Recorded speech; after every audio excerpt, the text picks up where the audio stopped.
Hi there, I'm Adam. And I'm Kara, and welcome back to Crunchy Cozy Games. Today, we're talking about crowdfunding. Yeah, because if you're in the hobby for a while, you're probably going to at least know about crowdfunding, and chances are you'll probably see ads every now and then through your social feeds of a game that looks really cool to you, and then you click the link and it says, hey, join our Kickstarter or GameFound campaign starting soon. Right, get notified. Right, get notified about when our campaign launches, and you might be thinking to yourself, well, I've heard a lot about crowdfunding, but I don't exactly know what it entails. So that's what we're going to talk about. We want to talk you through kind of the pros and cons of crowdfunding, whether that's through really Kickstarter and GameFound are the big ones. Those are the big two. There are some projects that go through BackerKit themselves, and then of course, as we will talk about later, BackerKit also is the fulfillment center for a lot of Kickstarters or Kickstarters specifically. Yeah, I think just to make sure we're with all the lingo, I think a lot of times I default to, well, we kickstarted this thing, so it's right. It's kind of like Kleenex for tissues. Yeah, this point, Kickstarter has become kind of the Google of the Yes. crowdfunding source. Most games go to Kickstarter, and Kickstarter has gone through some changes. In fact, right now, if you kickstart certain games, you can also do late pledge options, which GameFound has had for quite a bit. So I think let's dive right into it. Yeah. Kara, what would you say are some of the pros of crowdfunding a game? Well, I think the first thing is you are going to get the game earlier, probably, than most people. Then you're going to get it before it hits retail. Yeah. Again, probably. Well, I think that's an important caveat because it's true. You're most likely to get the game earlier. A lot of times what developers and publishers will do is that they will send out batches of the games first before they send copies to retail. It's also important to note, though, that sometimes those crowdfunding campaigns can also have a retailer pledge. So if you've got a great local game store, they might receive their copies before you do. Right, because they are backers themselves. Right. I also have found that generally, it seems like it's fulfillment just like by region, right? Yeah. But maybe this is just anecdotally, but it seems like if you have a less complicated order, it's going to go out earlier. Yeah. Like if you just order the game. Whereas if you're buying a lot of the extras and add-ons, like those more complicated orders might be fulfilled a little bit later. Yeah. I don't know if that's really true, but it feels true. I think it varies, but the point there is that you're most likely going to get the game earlier than most people, and certainly earlier than you can just purchase it at any big box retail store. Oh, absolutely. Yes. I would say my biggest pro for it is some of the exclusives that you get. Like a lot of times through these crowdfunding campaigns, publishers and developers and designers will include things like mini expansions or extra promo pack cards that you get packed in. And these inherently aren't necessarily things that improve the game or change it in any way, because obviously it can't, because you want people that are buying the game regularly to still have a good experience. Right. You want it to be an extra that adds something for those people that back it without being detrimental to the game if it's not included. But sometimes through a Kickstarter crowdfunding campaign, you can also get upgraded components like metal coins. I love a metal coin. Double layer player boards, which is something that I always want to have. And then sometimes they even go the extra mile and do personalizations. Like they'll actually put your name in the rule book or put your name on the box. And I think all of that stuff is generally pretty cool. It is really cool. It's so fun to be able to, open a box and see, your name on the inside. Right? Very Especially cool. for not having anything to do with the game other than saying, yes, I would like to buy that. Exactly. Something else, speaking of customizations like that's going to be a super limited edition. Right. This is the way that a lot of games get published. And so if this is their first run, you might be getting an edition that doesn't exist in that exact form ever again. Right. So it might default to a retail version that only has cardboard punch outs, which is totally fine. We love a cardboard punch out. Right. That's super satisfying and it is totally functional and has great gameplay, but you might be getting an edition that has those like extra pieces that make it special that you're going to have only as a backer of this game. So Right. like that limited edition can be a really big draw. For sure. And we'll talk about later on some of our favorite Kickstarter editions that we've got and what those limited editions entail, because sometimes they are very different from the retail edition. Sure. I also think important for that is that you're getting those at an affordable price relatively, because a lot of times you can buy one of those limited edition ones later. People will resell them. If you really want to find one, you probably can, but it's going to be at a markup. For sure. And so if that limited edition special copy is really important to you, backing the game is the best way to get it at the best value. Yeah, definitely. And that brings me my next pro for this is that you're actually helping the developers or the creator. There is a reason that a lot of these games go to crowdfunding at first, and that's because the market has completely changed. Absolutely. It used to be that if you went into a retail store to purchase games, it was the same Milton Bradley, Parker Brothers, it was the same stuff most of the time. Yeah. And maybe if you had a great local game store, you were getting some different type of Euro games.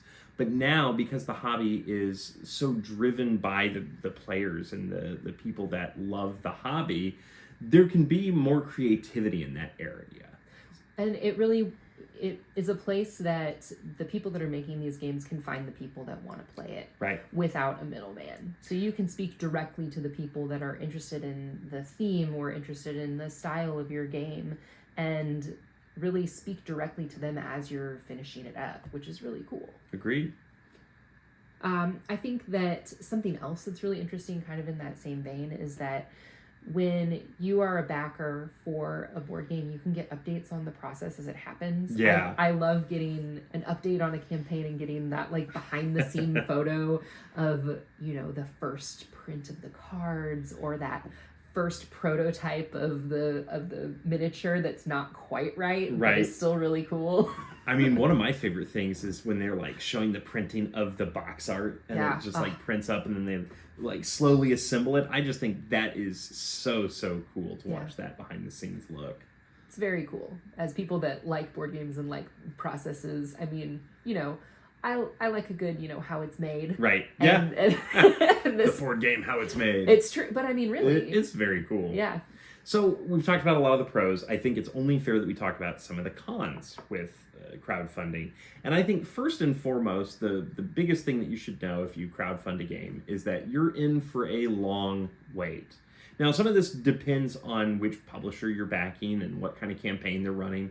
There are some fantastic publishers on crowdfunding that know exactly what they're doing. They've done it 1,000 times before. When they say their games deliver in December, you're going to get that game in December or maybe even earlier. I'm talking about publishers like Garfield Games that produce things like Architects of the West Kingdom, and now they're doing the South Tigris series.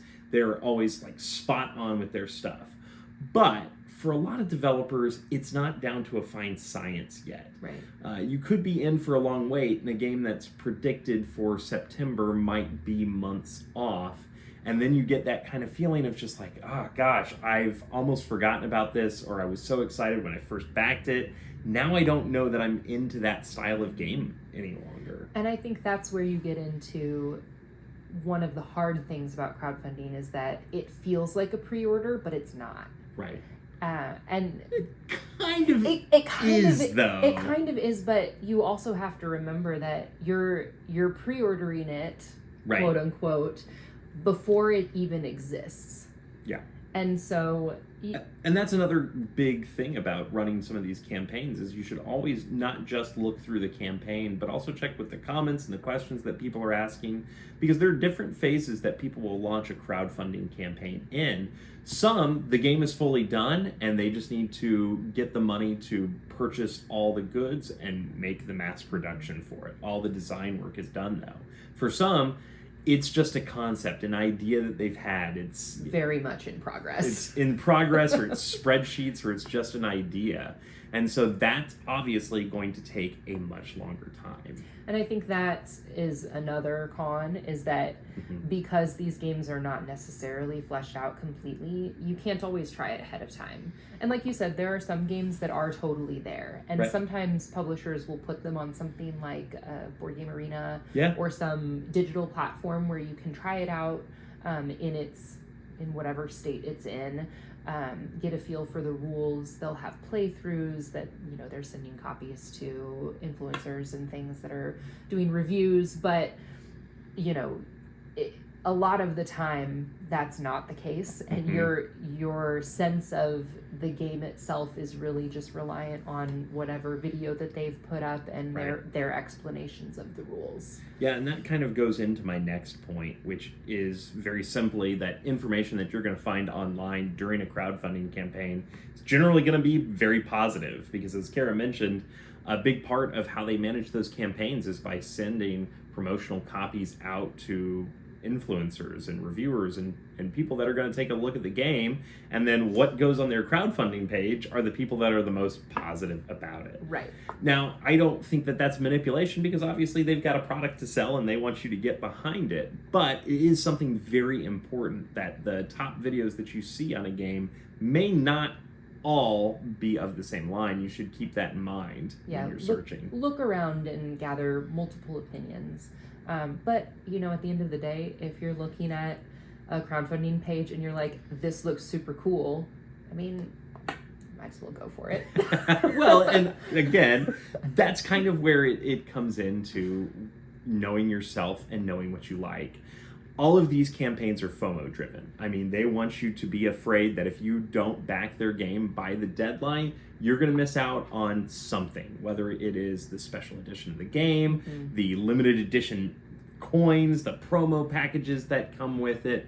Because at the end of the day, they are trying to sell a good for you. They are trying to run their company.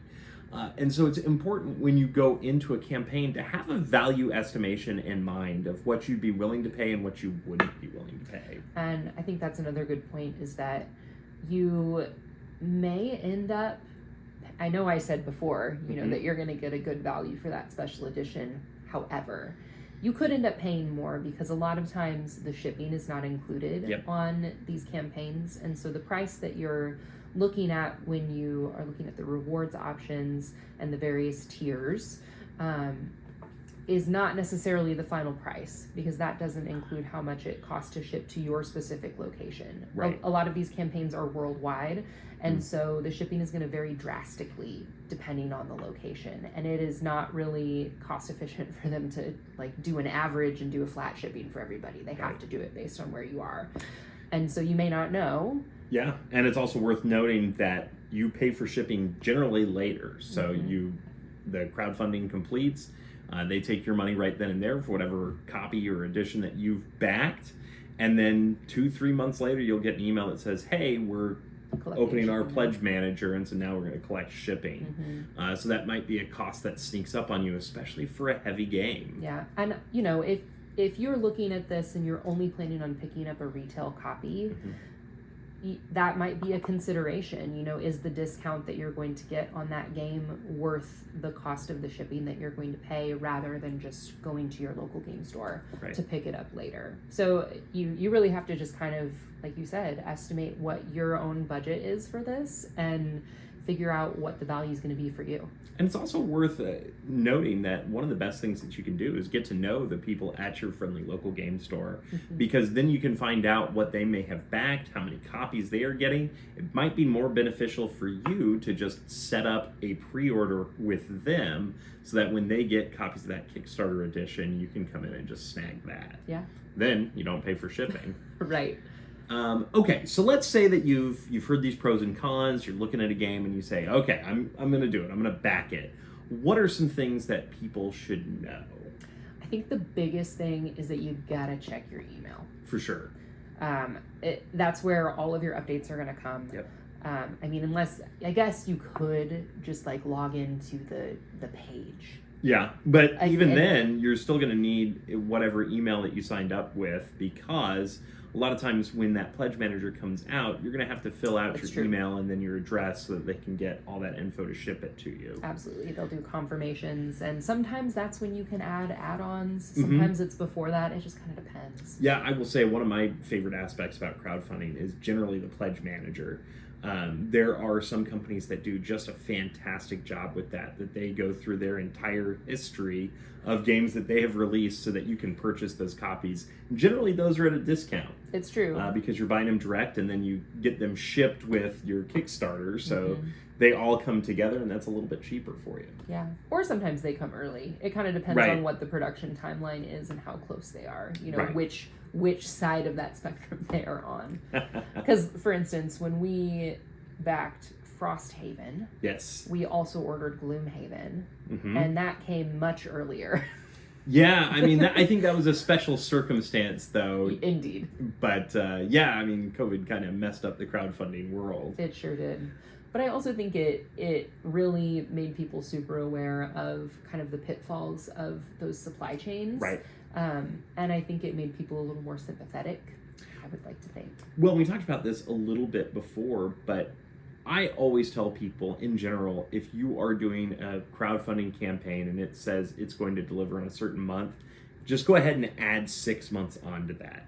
You're going to feel better for yourself because almost always something happens that the game gets delayed. Now, some publishers, some developers, they build in that time knowing that one slight thing that goes wrong during production is going to delay everything by weeks. Or, you know, you fall into the Chinese New Year, that means you're not getting anything out until March. Absolutely.